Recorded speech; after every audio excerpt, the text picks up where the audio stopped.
अरे तूने देखा था शारदा बहन की बहुओं को? अभी कल ही जो ब्याह कराई हैं। सुना है दो बड़े बेटे तो शहर से ही अपनी पसंद की लड़कियां लाए हैं और एक शारदा जी की पसंद की बहू है। मुझे तो अभी अभी तीनों के दीदार भी हो गए।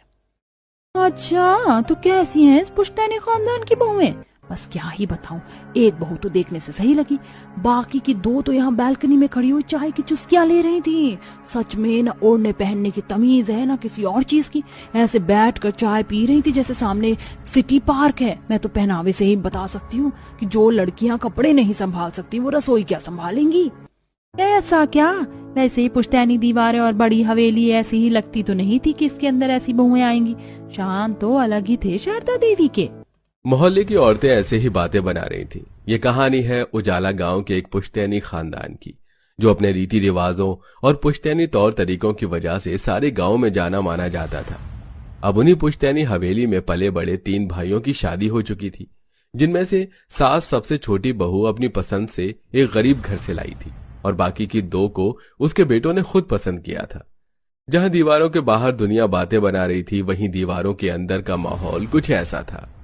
मानवी और माया, तुम दोनों मेरे घर की बड़ी बहुएं हो और तुम सिर्फ मेरे घर की बहुएं ही नहीं, इस परिवार की, इन पुश्तैनी दीवारों की शान और इज्जत भी हो। मैं नहीं चाहती कि तुम्हारी कोई छोटी सी भी गलती हमारे लिए बदनामी या बेइज्जती का सबब बन जाए, इसलिए मैं तुम्हें समझा रही हूँ। ये छोटे छोटे या मॉडर्न कपड़े अब से तुम मेरे घर में नहीं पहनोगी। जाओ इन कपड़ों को बदल कर आओ और वैसे ही कपड़े पहनो जैसे तुम्हारी देवरानी शगुन ने पहने हुए हैं। माँ जी, क्या आपको तो बस कपड़ों की लगी गई है?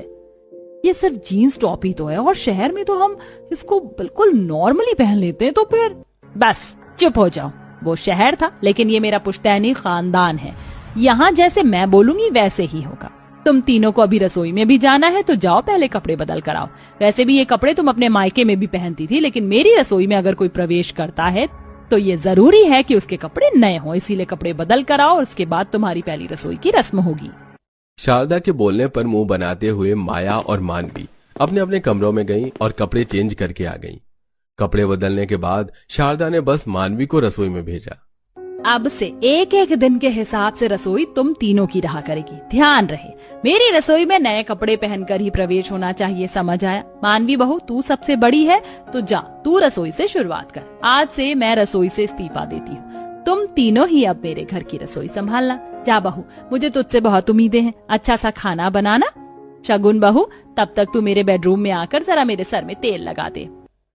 शारदा की बात को सुनकर शगुन उसके साथ उसके बेडरूम में चली गई, तो वहीं मानवी रसोई में कुछ इस तरह खाना बना रही थी। ये भी कोई बात